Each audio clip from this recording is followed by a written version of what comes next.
Awak ni. Nasi ada, ayam ada. Makan saya, makan. Terima kasih. Petang ni.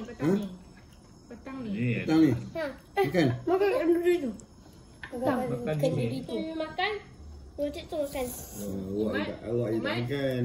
Mak makan nasi tak? Makan kat sana. Aku ngeri. Kalau Mak Cita tak makan tadi? Udah kau makan lah. Ini jadi macam kurma telur. Makan gula.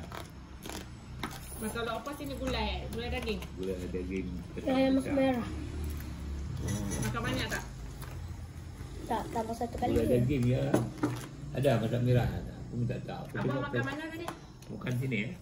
Ni, sini. Ha. Dengan apa orang masjid? Lepas ni dia berempat orang dia Pak Haji.